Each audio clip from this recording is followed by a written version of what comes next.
This is CBC Here and Now.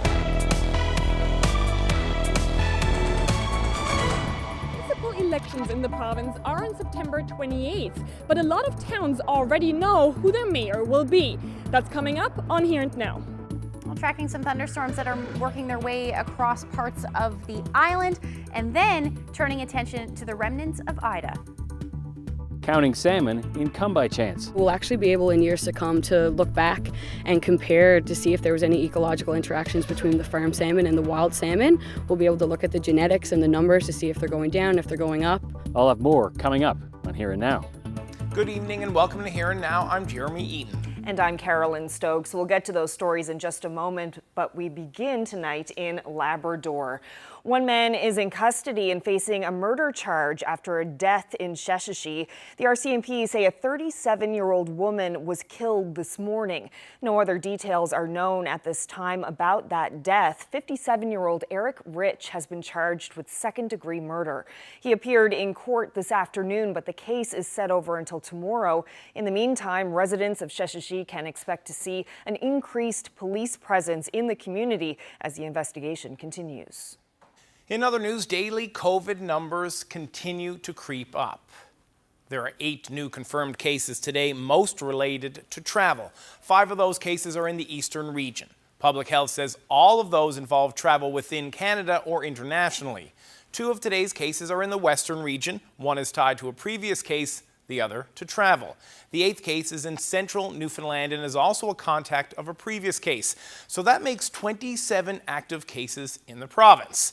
And here's an update for you now from the George Street Association. It's a story we've been following all week. Concerned that crowds at the 36th annual festival have not been wearing masks or socially distancing.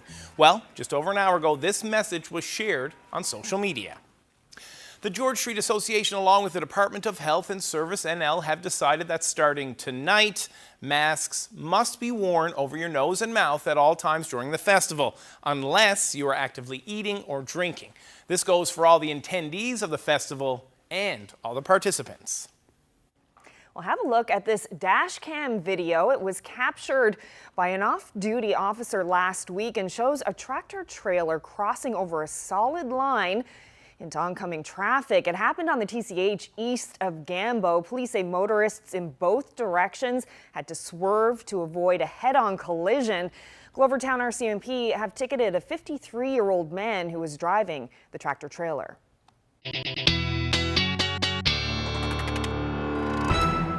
Well, if you're on the West Coast and through parts of the interior, this is what you saw a lot of today. Some stormy skies. This was in Deer Lake. Richard shared that photo with us. And if we take a look at the satellite and radar, we saw lots of lightning earlier today. In fact, we had some severe thunderstorm warnings for the southwest, thanks to a couple of cells that were rolling through. And if we take a little bit closer look for the Canaveral Peninsula, that's the only severe thunderstorm watch that's currently in place. Looks like that thunder and lightning has ended so far. Just some showers right now, but to the north of that, just crossing the TCH right now, it looks like we've got another cell developing, likely going to reach either just south or close to the Gander area as we head through, I'd say, the next half hour for sure. And then these thunderstorms are going to go into an environment where they will likely dissipate, and that will pretty much be the story as we head through the night tonight. We do have some showers on the way and lots of rain, but I'll get into all those details when I come back. Thanks, Ashley. Well, for several municipal candidates in this province, there will be no great campaign, no election night jitters. Some voters actually already know who their mayor and members of council will be for the next 4 years. Here Now's Henrika Wilhelm has this report on what it means to be elected by acclamation and where it's happening. In some communities, nominations have ended for the municipal election, and so has the campaign. Candidates won't be setting up signs or going door to door. They've been elected by acclamation. It's what happens when you're the only one running. The general feeling is that there's there doesn't seem to be a lot of buzz around this particular election like there's been in years past. Last time I was elected by acclamation, that was my first time running for mayor, and I was surprised, and surprised again this time, I guess, in a town our size, that somebody wouldn't step forward. I take that as an affirmation that I'm doing a good job. If you look across Atlantic Canada at municipal elections, acclamations are fairly standard as well. And some of those responses have been, voters feel that, their needs are being met by their local government, right? And so that's a possibility. In addition to Torbay, people in Bishop Falls, Port aux Basques, Paradise, St. John's or Pooch Cove already know who will be mayor for the upcoming term. Not necessarily a bad thing, says Municipalities NL. Acclamation is a product also of that democratic process, So we've been encouraging as many candidates to come forward. And, we are seeing big races across the province already, and I think we'll see more of those. And again, we will see acclamations as well. So I think we just need to look at that in a balanced way.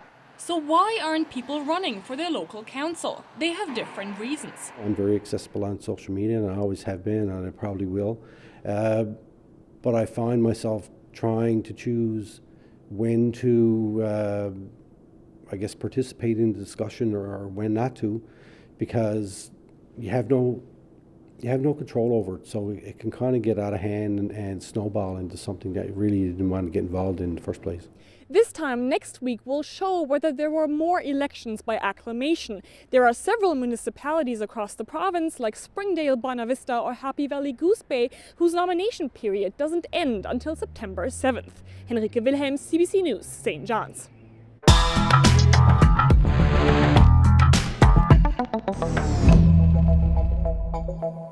With less than 3 weeks to go until federal voting day, we now know the lay of the land for this province. Candidate nominations have closed for the federal election.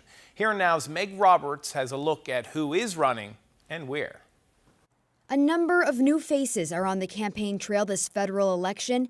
The People's Party of Canada will run in 6 out of the 7 ridings.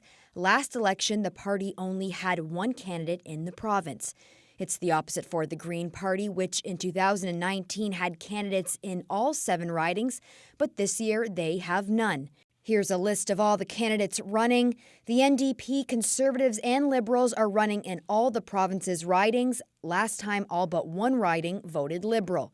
We've already seen a push from the other parties to change that this year. St. John's East is the only riding where the incumbent candidate is not running. NDP Jack Harris stepped down and candidate Mary Shortall is running for the party. Long Range Mountains is a district the Conservatives are eyeing. Aaron O'Toole visited Corner Brook in late August. Liberal incumbent Goody Hutchings has held that riding since 2015. The Conservatives are also eyeing Coast of Bay's Central Notre Dame. Liberal Scott Sims has held that seat since 2004. However, last election winning by much smaller margins. In an attempt to upset Sims, Conservative candidate Clifford Small has been in place since January. Now, there are slightly more women than men running, 14 compared to 13. However, one of the biggest criticisms is BIPOC candidates are largely missing from the ballot. Dr. Prasanna ran for the NDP nomination, making him the first Muslim to try to enter federal politics in the province. I hear from people of all ethnic background that it is quite disappointing. And not only that, I hear it from even my patients who come and say the same thing, that, the mold has to change. The mold and this glass ceiling has to be broken. Prasanna says it's a matter of time until we see more diversity. But he says until then, representation of a growing diverse community in the province will not be reflected. Meg Roberts, CBC News, St. John's. So CBC NL reached out to the major parties running in this province. We wanted to know a little bit more about their candidates, whether they identify as non-binary, a woman, a person of color, a person with a disability, and or a member of the LGBTQ community. We only heard back from one party by airtime, and that was the People's Party of Canada. In an email, they had this to say, in part: "We don't scan their skin color to see if it's light or dark, and we don't care what it is. We also don't care what gender they identify with, although we know that some of them are gay, lesbian, trans, or whatever. We see our candidates first and foremost as individual Canadians, not as members of categories that the woke left likes to talk about." Leader Maxime Bernier tweeted out the same statement, calling CBC's inquiry, and I quote, "ridiculous." Well, a seafood company is learning more about wild salmon in the Come-by-Chance River thanks to a $200,000 fish counting fence. Now, the fence was part of an environmental agreement, a necessary step before Grieg Seafood can transfer millions of farmed salmon into sea cages in Placentia Bay. Here now's Mark Quinn reports. It's late summer on the Come-by-Chance River after some rain. The water's still kind of dark. Black as coal, yeah. Can't even see your boots down at the bottom. There's hope that high water has encouraged salmon to move upstream and into the counting trap. Nothing. There's nothing today, but DFO reports this fence has counted almost 80 salmon like these this year. It's a partial count because this fence was washed out after a heavy rain in August. But Grieg expects it will gather better data because the company is required to maintain this fence for at least 10 years. Data that will help scientists understand the Placentia Bay salmon population before and after salmon aquaculture is introduced. Well, we're actually getting some genetic samples from the fish, so we'll actually be able in years to come to look back and compare to see if there was any ecological interactions between the farm salmon and the wild salmon. We'll be able to look at the genetics and the numbers to see if they're going down, if they're going up, so we'll be able to get lots of different data. This tranquil place feels far away from the worries of COVID-19, but Grieg has also had to deal with another virus called infectious salmon anemia. Grieg was scheduled to transfer juvenile salmon produced in its land-based facilities to sea cages in Placentia Bay during the summer of 2021. But the company delayed that plan and culled 1 million fish after ISA was detected in one of its farmed fish. We had a suspected case of ISA, but Grieg Seafood, our main focus is sustainability. We could have put fish out if we wanted to, but we didn't want to take any risks. Our mandate is to do as less damage to the environment as possible, so we thought our best course of action was to delay it and put fish out spring 2022 when we do more testings and we know that everything's good to go. This fence has cost about $205,000 to build and operate this year, but Squires says it's money Grieg is willing to spend. So this was actually part of our condition, part of our release for environmental assessments, and it is part of one of our environmental effects monitoring plans. But Grieg as a company was more than happy to take part in this great initiative because we focus on environmental sustainability, and this fit in perfectly with that. This is Grieg's first counting fence in the Come-by-Chance River. They hope to have a second fence in the Beetaloo River in 2023. Mark Quinn, CBC News, Come-by-Chance. Applications are now available for the province's electric vehicle rebate program. Purchasing an electric vehicle today has become a real option for more and more people in our province. The new electric vehicle rebate program makes the purchase of this vehicle even more accessible, and we're hoping to combat climate change by encouraging people to make that adoption. The initiative offers $2,500 to anyone purchasing a new or used electric vehicle. The province's environment minister says residents, businesses, nonprofits, and municipalities are all eligible for the rebate. $500,000 has been set aside for the program. Anyone who has purchased a vehicle in the last 3 months since Budget Day on May 31st is eligible. It's been a sore point in the province for decades, the highly contentious Churchill Falls contract. Billions going to Hydro-Quebec. Pocket change for Newfoundland and Labrador. Yes, well, on this date, 20 years from now, the contract will expire. So what might the end of this lopsided energy deal mean for this cash-strapped province? Terry Roberts brings us this feature report. By September 2041, some may expect a huge financial windfall for this province from Churchill Falls. But political leaders and public policy pundits are being careful to urge people to lower their expectations. I don't think 2041 is going to be all of a sudden bags of cash sitting there waiting for us to exploit. That's not how this works. The problem is that right now in our political psyche or in our cultural psyche in this province is that we look at 2041 as some sort of panacea, as if all of our financial problems are going to be solved with the with the stroke of a calendar. That's really not the case. For decades, there's been deep-seated resentment over the Churchill Falls contract. Hydro-Quebec buys virtually all of the electricity from the iconic Labrador generating station, enough to power a very large city at a rate barely distinguishable from free. protect it from any inflationary increases, and sells it for 20 to 40 times more.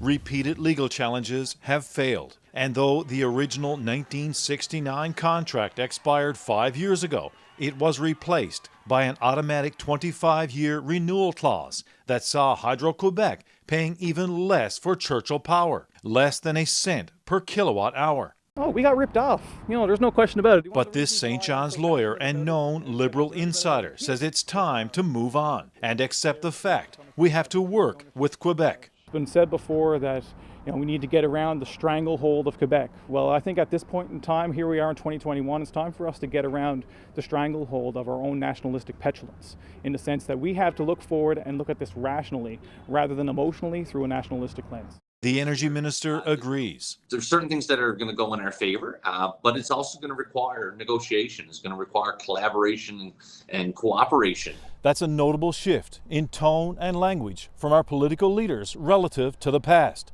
for an issue with a great deal at stake. In the past, the Churchill Falls asset has been valued at $20 billion. Now, it's hard to say what all that renewable energy will be valued at in 2 decades' time, but clearly, it's worth hundreds of millions of dollars every year. But not all that money will come to this province. Hydro-Quebec is a minority owner of the company that runs Churchill Falls, and few need to be reminded of the geographical reality. Churchill Power has to go through Quebec, so Quebec will have a big say in how the post-2041 era unfolds. What the windfall will be a matter of negotiation. So that means that there's got to be a win on Newfoundland and Labrador side and also a win on Quebec's side. We spent years sort of scarred by this, but we have to realize that we have the benefit now of history. We have the benefit of other mega projects that previous governments have not managed. I think we'll be in great shape going forward. The only thing we do know is that it's hard to imagine any scenario post-2041 that isn't a big improvement over the current contract. Terry Roberts, CBC News, St. John's. My nephew was pretty much in the direct path of the storm. Glued to news out of Louisiana, Newfoundland is home now, but most of her family is in the States braving Ida and its aftermath. Her story just ahead. Well, speaking of Hurricane Ida, the remnants are heading our way. We're looking at some rain and some wind, but I'll get into all those details when I come back.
Time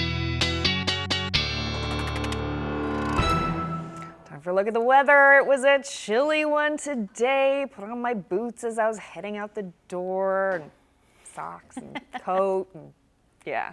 It did warm up a little bit though through the afternoon. We felt that humidity creep back up again today as well. Temperatures really vary across the board. Let's take a look at those for now. We're looking at a high near 16 degrees in St. John's, but as you head towards Central and the West Coast, much nicer. 24 in Badger, same thing for Corner Brook, and then hanging on to those temperatures into the 9 to 13 degree range for parts of Labrador. And like I said, we do have a little bit of humidity in the air right now, feeling more like 27 in Corner Brook, 23 in Deer Lake, and it's feeling more like 20 here in St. John. So what we have on the go right now is an area of low pressure to the north, a bunch of associated troughs with that. That is what's sparking those thunderstorms through parts of Central and the West Coast as we speak. And we're going to see that risk for the next couple of hours as we see that system or the cell track a little bit further east. But it is, like I said a little bit earlier, going into an environment where they should dissipate over the next hour or so. But the future tracker picking up on those storms fairly well. They are a little bit further north than what it's picking up, but we are still looking at that chance of showers as we head through the evening hours. Tonight, some fog patches along with drizzle as well for most of the island, rather most of the province really. We'll see some showers work their way across Labrador as well as we get into the early morning hours, but then we're watching the next system that rolls through. So for now, temperatures tonight going to stay pretty much into the teens for most of us. The winds generally light, not a whole lot to speak of.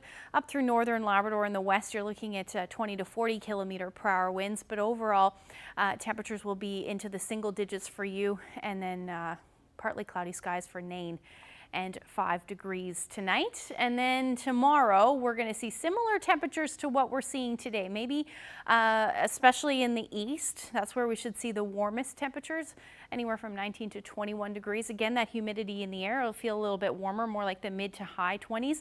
And then temperatures into the teens as you head towards central and western areas of the island. Winds, again, not a whole lot to speak of right now. Northeasterlies about 10 to 15 kilometers per hour. And then up across Labrador, fairly lovely day as far as precipitation goes. Just looking at either cloudy or partly cloudy skies through the day. Some showers lingering though for the coast.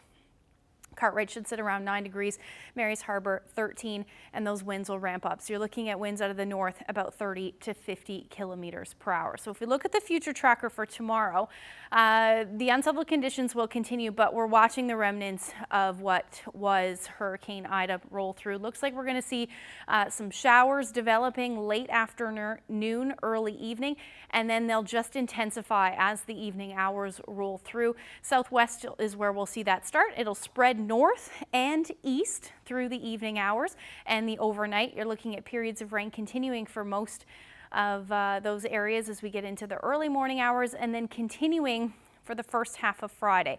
Looks like they should taper off a little bit through the day on Friday. At least the heaviest rain will move offshore, but that risk of showers, and again it depends on the track, but that risk of showers will continue through most of the afternoon on Friday.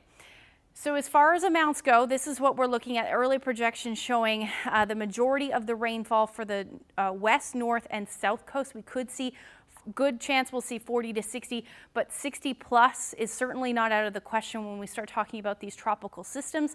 So if we do see that heavier rain develop, this is what it's looking like as far as that rainfall amounts go.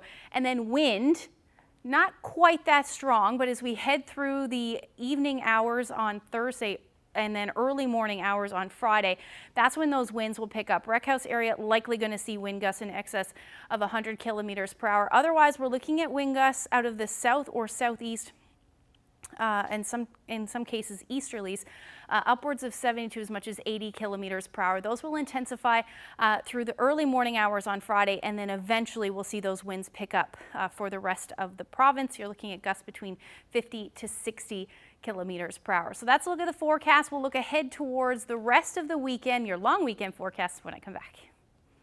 Well, the monumental cleanup is underway in Louisiana as hundreds of thousands are left with no electricity, tap water, and gasoline in the wake of Hurricane Ida. It has been a fearful time for one Louisiana woman living in this province. Courtney Pellegrin-Howell joins me now from Greats Cove. Thanks so much for being here. Thank you so much for having me. So what has the past week been like for you, watching all of this unfold from 4,000 kilometers away? I think initially when we knew the storm was coming, I think we all knew it was going to be incredibly powerful. And we just communicated a lot with family, my mother, sister, and brother-in-law, and niece and nephew and father. And my stepmother are there. And just communicating with them, making sure that they were getting out of harm's way. It must have been a terrifying time. How is everyone doing right now?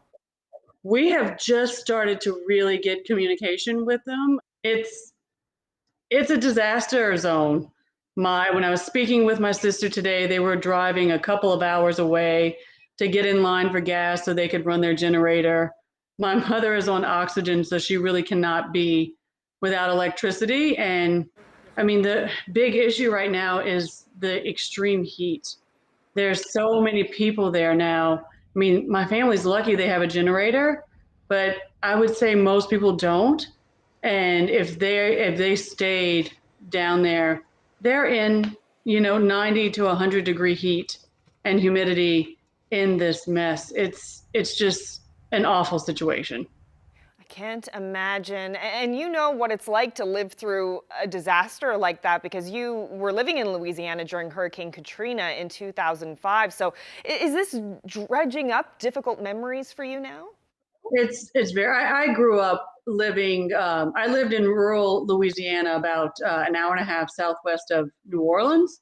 And we were in an area, New Orleans has levees that protect the city. Where I grew up, there's some levees now, but we didn't have a lot of protection growing up. So we experienced storms very intimately. And as we continued to lose our coast, which is really, to me, the big issue here, the impact from even tropical storms became greater.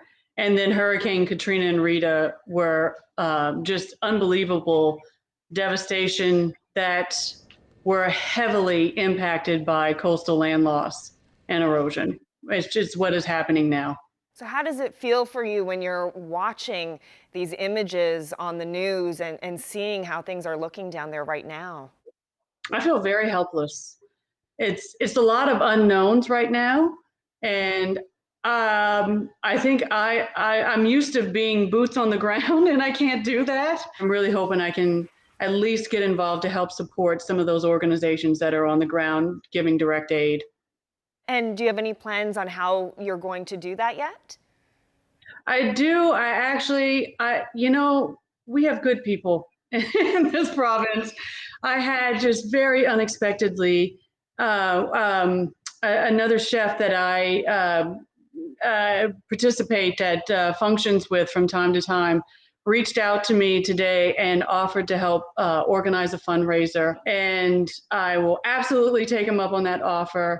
And I think that's what's going through my mind today is how to start organizing a relief effort. And I really do want to support an organization or organizations that are in the rural areas because a lot of those get left out. Where I grew up, there's a lot of extreme poverty in the area. A lot of people, some people will have had homeowners insurance. A lot of people don't.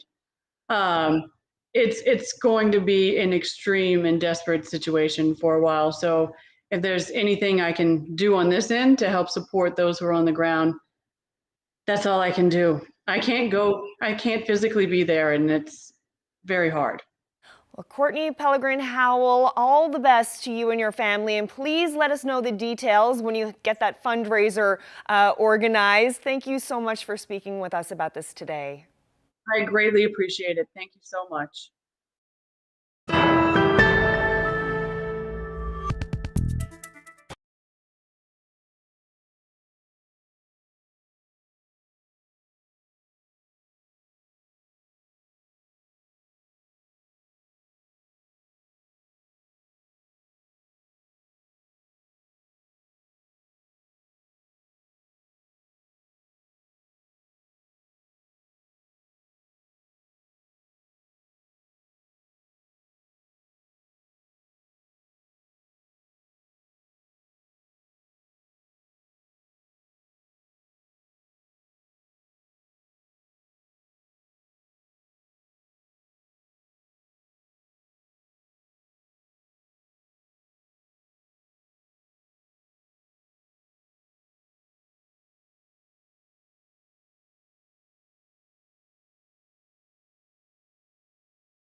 The province honored 9 people today with the Order of Newfoundland and Labrador.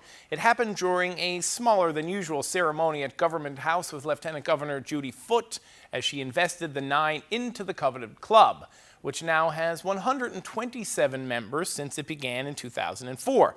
I was there and I spoke with the group following today's ceremony. Welcome again to Government House for the 14th investiture of the Order of Newfoundland and Labrador. This award really means a lot to me, receiving this here in the province of Newfoundland and Labrador. I grew up in Montreal, but my mother's family's from Newfoundland, and I've lived here since 1985. If I think about the difference between my great-grandmother, her life, tamer freak, growing up in a poor fisherman's family in Jobat's Arm on Fogo Island, and I'm looking around me here now, the difference, I just find it overwhelming. I still shake it yet. Well, I'm not a public person. I always duck away from that, right? I wouldn't need it from the cameras, no. What does it mean to be given, the highest honor in the province? Oh, very, very excited. Yeah, I couldn't believe it really when they called me. Yeah, I think I've been told to lock it away and insure it, but it's quite a piece of work, as you probably have gathered, even in comparison to other things, and it doesn't surprise me at all coming from Newfoundland. I'll wear it proudly on the first possible occasion in Germany when I get back, the same way I'm wearing German medal here today. These things that's the way we thank the institutions that have given them to us, that we don't lock them away. So I'll do my very best. Right now I'm imagining how good my mom would look with this thing around her neck. I am joining a very prestigious and very accomplished group of Newfoundlanders and Labradorians who've made contributions not only in this province but around the world. But I do want to say for my own investiture, because it's work in education, it's not solo work. I share this with so many people, so many talented and dedicated people that I've had the opportunity to work with over the years. And though they don't know it, they do share part of this with me. Excited and pleased, thinking back on all the years that I've worked as a volunteer in my community. So, I was a bit nervous at first, but nevertheless, I feel good about it. I don't think anybody gets into volunteer work because they expect to receive some sort of award or recognition like that. But obviously, it is nice to be recognized in this way. But the thing about doing volunteer work in any capacity, it always involves a lot of people. And so it feels a little bit unusual in a way to be singled out, because the work that I've been involved in has gone on for over 25 years. It's quite an honor and a privilege. I haven't lived in Newfoundland full-time for a long time, although I've had a home here for a number of years. And I've received many different awards, which I'm quite proud of and feel very honored. But I think this is probably the most special, and because it is from here. Oh, it's the best place in the earth. I came here in 1969 and never left since then, other than to travel all over the country. And, I also spent a lot of time in Labrador. Well, it's nice, to be recognized. But the most important thing really is that it is something I love to do, and to be recognized is a bonus. My late mom would definitely be proud of me today, because my late mom took a lot of risks to help me become a success.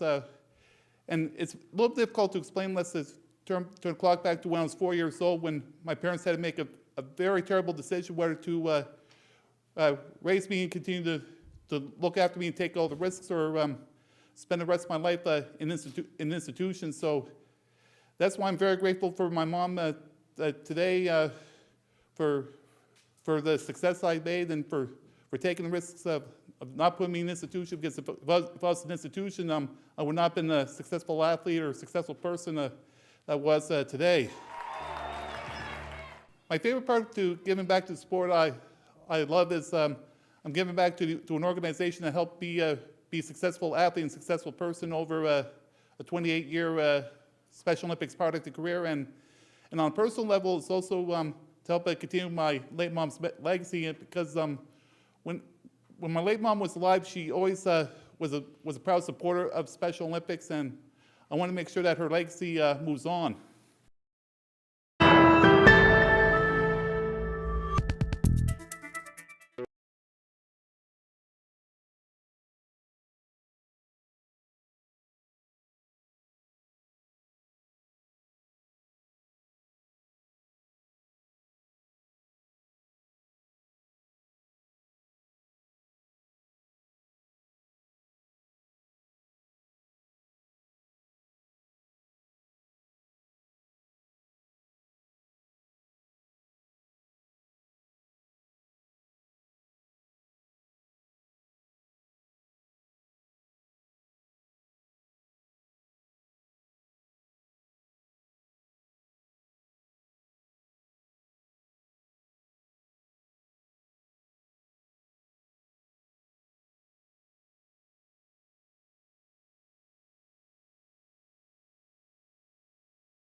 That's what today is. Calling all kindergartners! Here and Now is looking for kids who are heading off on their first day of school ever. Ask mom or dad to grab their phone and take a video of you. Tell us your name, where you're from, and why you're excited about starting school. I'm excited for kindergarten. Then email that video to nlphotos@cbc.ca, and you could be on TV before the first bell rings.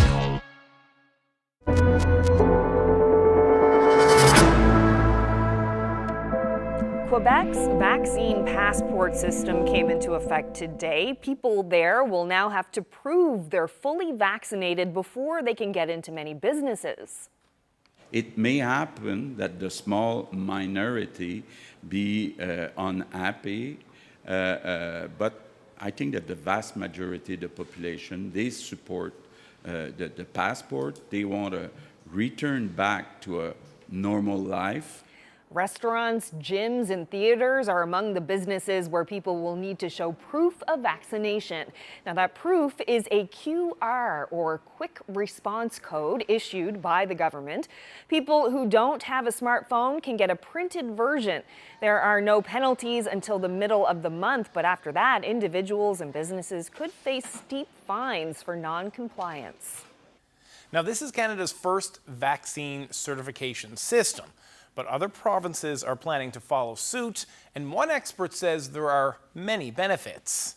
It also seems to make sense just from a general vaccination policy point of view, because what we've seen in France, for example, and then we saw it in Quebec and they saw it in BC as well, is that when you put these policies in place, a whole bunch of people sign up to get vaccinated, which meets our sort of longer term objective of getting people vaccinated and getting them safe.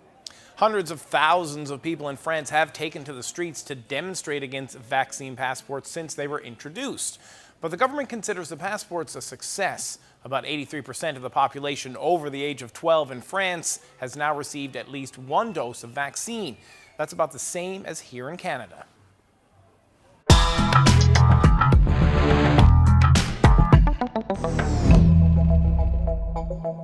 Well, it's the halfway point of the federal election campaign, and the Liberal Party has released its full campaign platform.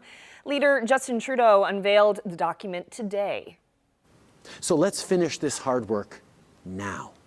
Fight climate change, stand up to systemic racism, walk the path of reconciliation, and to do all that and more, end this pandemic once and for all. The Liberal platform includes $78 billion in new spending. That's more than 3 times the direct new revenues promised over the next 5 years. But Trudeau says Canada is in good shape compared to similar countries, and the debt, compared to the size of the economy, is getting smaller and more quickly than expected. We will ensure infrastructure funding maximizes our economic recovery. That means targeting funding to projects that strengthen transit and trade, reduce congestion and gridlock, and advance economic reconciliation with First Nations.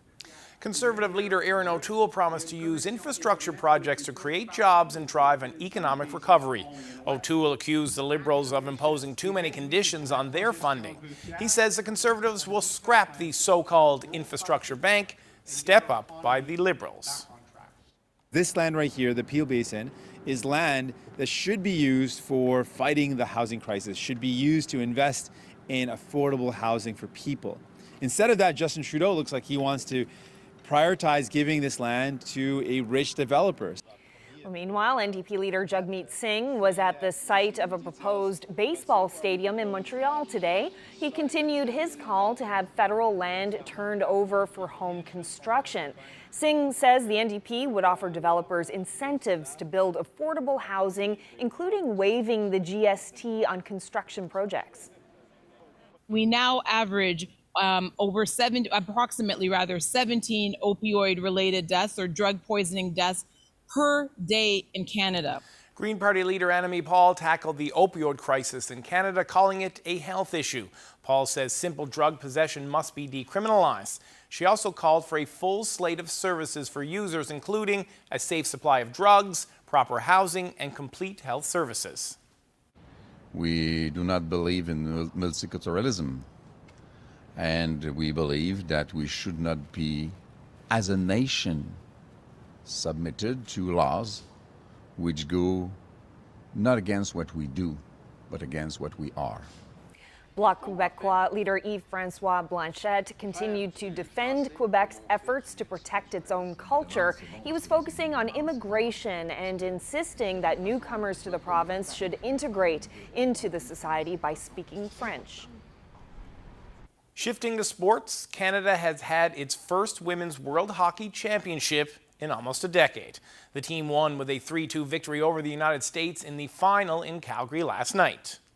Trying to get the puck. Here's Marie-Philippe Poulin. She shoots. Oh, she said she scored. They're saying no. Poulin said it went in the net. So officials first said no goal to Canadian captain Marie-Philippe Poulin in the overtime at the Women's World Hockey Final. But after another minute of gameplay, the review came in and the buzzer sounded. The Canadians had their golden goal, narrowly defeating their arch rivals, the U.S., in 3-on-3 overtime. Now, the Americans had won 5 Women's World Hockey Championships in a row until now. For Canada, this is their first golden win in 9 years. Congrats.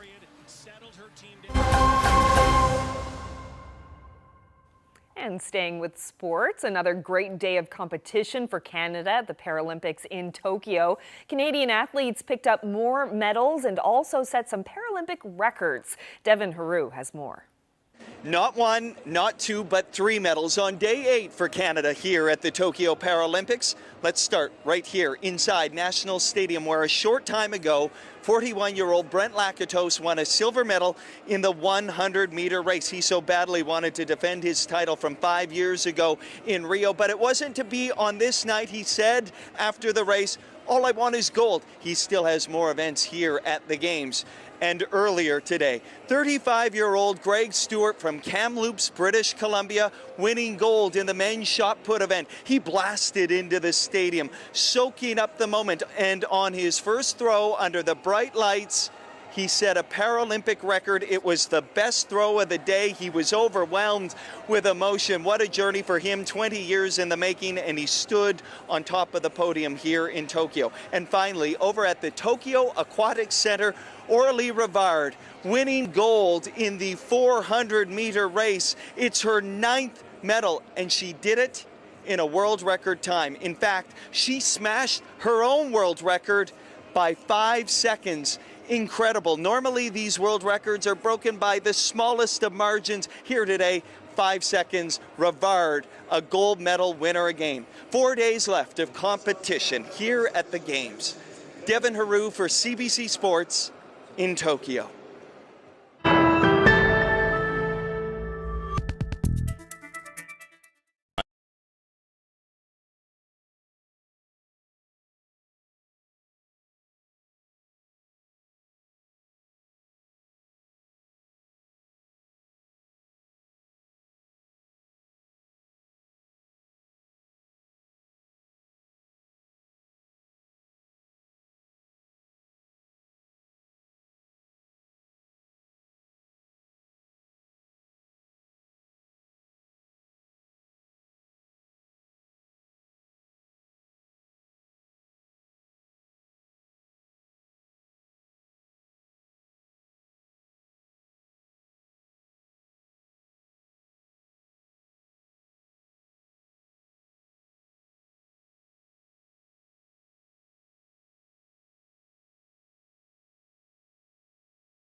Some rain on the way for parts of the province, thanks to the remnants of Ida heading our way. When's all that gonna arrive? Yeah, so we're gonna see that happen tomorrow night for the Southwest. Let's take a look at the future tracker. This is Friday morning already, so you can see periods of rain already, at least the strongest periods of rain will move in for the West Coast as well as the South Coast. But that low is still over the Maritime provinces, and that's essentially where it stalls through the weekend. Now, it is going to pull lots of moisture with it, and we're going to see that rain continue for most of the island through the afternoon on Friday. And eventually, as we get into Saturday, more moisture moving in and some periods of rain will redevelop, it looks like, for central areas as well as eastern areas of the island. So you can expect the strongest winds to develop into and ahead of that system on Thursday night into Friday morning, with those wind gusts for the west and south coast anywhere from 60 to as much as 90 kilometers per hour. As we get into Sunday, that area of low pressure will eventually start to move, and in behind that, we're going to see that shower activity generally continue. So we often see with these storms tapping into lots of tropical moisture as we see that stream of moisture all the way up through parts of Newfoundland. And as we head into Saturday, it's going to continue for those eastern areas. So when we do see these tropical storms, we normally see the heaviest rainfall amounts associated with that. We could see, anywhere from 40 to 60 millimeters of rain, mainly for the west and the south. But we could see an excess of that, certainly with some of that heavier rainfall. So certainly something to keep an eye on through the weekend. Temperatures, though, as we get through the day on Friday, we're looking at high teens, low 20s. It will feel very humid, especially as the day goes on, as all of that moisture moves in. And then across Labrador, you're pretty much staying out of that. Now, the southeast will see some activity, but for the most part, temperatures in and around 12 degrees, a little bit below where we should be sitting this time of year, and a mix of sun and cloud, and that will generally continue as we head into Saturday. Now, I have some peaks of sun in through parts of Central and the Burin Peninsula, but it does look like that rain will redevelop through the afternoon as well. And your temperatures in and around 22 degrees for St. John's and eastern Newfoundland. And as we get into Sunday and Monday, we're going to see those temperatures dip. So back down into the teens, but it does look like Sunday improves. And then that long weekend, the Monday, at this point looking fairly nice, 16 degrees, but overnight lows are starting to dip down into the single digits. Now for central Newfoundland, I have rain pretty much across the board for you with that dip in temperatures as well. 17 to 15 degrees by the time we get to Monday. And then same thing for western areas of the island as well. Rain and 15 to 16 degrees. Now, as far as eastern Labrador goes, it does look like an unsettled start to the weekend, but the end of the long weekend looks beautiful, 16 degrees and sunshine. However, opposite is true for Lab West, where you're going to see some showers move in for Monday. I had to share this photo. Look at that. What do you see? I see the island of Newfoundland. The island of Newfoundland, yeah. Don shared this photo with me. He took this at the Gander Airport today. I had to share it with all of you. Just a lovely shot. Thank you so much. If you have any weather photos, send them to nlphotos@cbc.ca. Oh, great eye, Don, for catching that. Speaking of Gander. Yeah. Oh, yeah. Now, full disclosure, I haven't seen this commercial, but there is a new commercial for Come From Away. Have either of you seen it? I don't know. You can't see it. I have seen it. Have you seen the commercial? Not yet, no. But thanks to Apple TV Plus, the famous musical is soon coming to a living room near you. Have a look. The northeast tip of North America is a town called Gander. September 11th, 2001. Over 200 planes getting diverted. Even with all the hotels in town, we've got no room. With thousands of passengers arriving at any minute, the town is asking for help with, well, anything you can do. We barely know where we are. Just freaking out. I wish I was home. Thank you for shopping at Walmart. Would you like to come back to my house for a shower? Hello? Yes, it's me. Dad, I'm okay.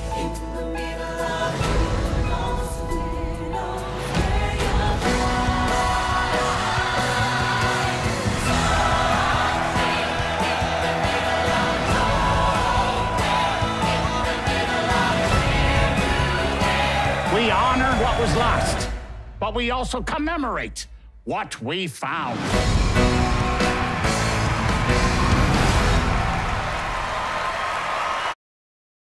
So that gave me a little bit of goosebumps, but I know, It did for me, the music. But can I say one thing? Some of those accents sound like they'd be better suited for dairy girls than Come From Away. Yeah, It's pretty very strong. Some of them are Irish pretty strong. flavor. Yeah. But anyways, the filmed version of that Tony Award-winning Broadway musical, which will premiere globally on Friday, September the 10th. Yeah, very cool. Saw Katrina Bromley for a second in that as well. And of course, you know, we're coming up on a major anniversary. Can you believe it's been 20 years since 9/11? So we'll be marking that day as well as the massive role that Gander played. And we'll have more on all of that a little closer to the day, which is next week. Wow. Weekend. I still remember where I was that day. So do I, but yeah, it's but not a everyone story does. that I can tell. But maybe another day. All right. Well, that's it for us tonight. Thank you so much for joining us, everyone. Hope to see you tomorrow. Good night.